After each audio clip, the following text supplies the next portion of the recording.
안녕하세요. 지나가던 20년차 건축사입니다. 지붕방수 영상에 관심이 많으셔서 결론을 내드립니다.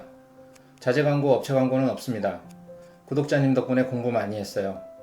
지난 영상 보시면 지붕에 보수를 해도 새니까 근본적으로 해결하고 싶어서 지붕을 씌웁니다. 결론, 지붕 난간보다 낮게 시공하면 합법이라는 거예요. 자, 보통 기존 방수가 새니까 다른 방수제를 찾습니다.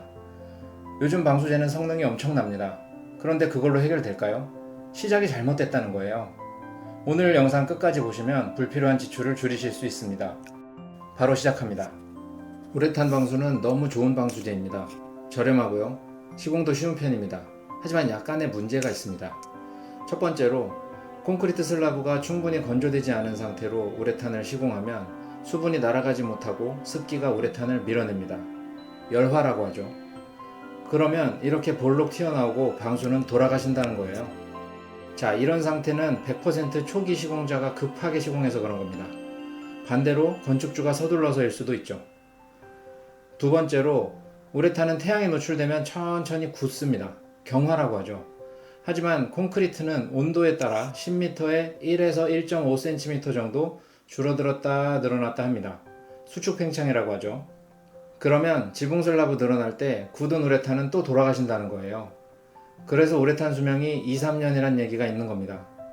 강렬한 태양이 노려보고 있거든요. 오래 쓰려면 방수제의 특성을 고려해서 그 부분을 개선해야 합니다.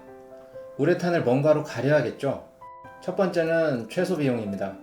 우레탄이 태양을 못 보게 해야죠. 우레탄 재시공하고 그 위에 농사용 그늘막을 단단히 칩니다. 2번 칩니다. 농사용 그늘막은 건축물이 아니니 높이 상관없죠. 수명이 조금 길어질 겁니다.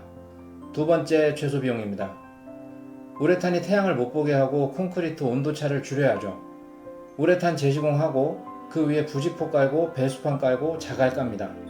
배수판과 자갈이 태양도 가려주고 온도차도 줄여줍니다. 수명이 훨씬 길어질 겁니다. 신축이라면 제대로 한번 해봅시다. 콘크리트 지붕의 수축 팽창을 최소화해야죠. 슬라브 위에 방수제 시공하고 그 위에 물에 강한 압출법 단열재를 올립니다. 그러면 슬라브 온도가 실내 온도와 가까워져서 수축 팽창이 줄어듭니다. 그리고 방수층이 단열재로 보호되어 태양을 마주하지 않게 됩니다. 단열재 위에는 표면 온도를 단열재로 전달하지 않도록 투습 방수지를 놓고 배수판을 깔고 부직포를 깔고 그 위에 자갈을 놓습니다. 인조 잔디도 괜찮을 것 같아요. 가장 수명이 길고 보수 비용을 절감할 수 있는 방법입니다. 단열재와 우레탄 방수는 원래 하려던 거니까 제외하고 나머지 투습 방수지, 배수판, 부직포, 자갈 깔면 30평에 약 300만원 정도 추가될 것 같습니다. 지난 영상 댓글 중 단열재 위에 묵은 콘크리트도 되지 않느냐는 내용이 있었는데요. 콘크리트는 여름에 태양을 마주하면 60도 넘어가고 단열재로 열 전달이 됩니다. 자갈은 사이사이 공기층이 있어 단열재로 전달되는 온도가 낮게 되겠죠. 그리고 묵은 콘크리트는 방수층에 문제가 생겼을 때 걷어내기 어렵습니다. 자갈이 가격도 싸고 걷어내기도 쉽습니다. 평평함이 필요하다면 자갈 위에 데크를 깔면 됩니다. 또 요즘 방수제 좋아졌다는 내용이 있었는데요. 조금 길어질 수는 있지만 태양을 이기고 2배 이상 길어질 수 있을까요? 제가 말씀드린 방법이 바로 유럽형 지붕의 기본인 역전 지붕입니다. 역전 지붕 검색해 보시면 몇 가지 방법이 나옵니다. 위 방법은 제가 추천드리는 방법입니다.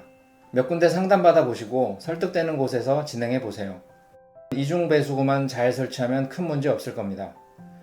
기존 건물에 역전 지붕 시공하시는 업체 있으면 연락 바랍니다. 잘하는 곳 찾으면 공유 드리겠습니다. 단열 방수는 기본입니다.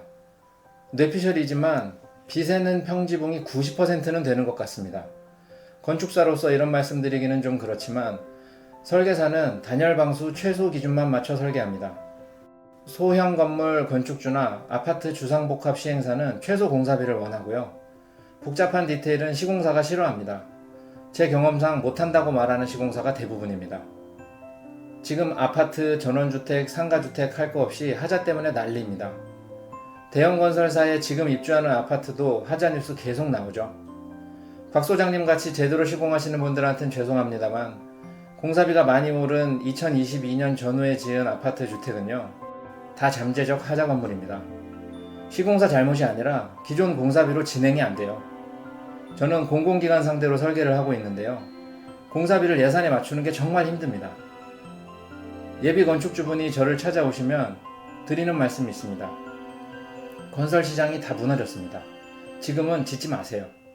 어렵게 얻은 집, 유지 관리가 쉬워야 합니다. 장인 정신으로 시공하는 사람을 직접 아시는 게 아니라면 설계부터 하자가 덜 생기는 방향으로 해야 합니다. 감사합니다.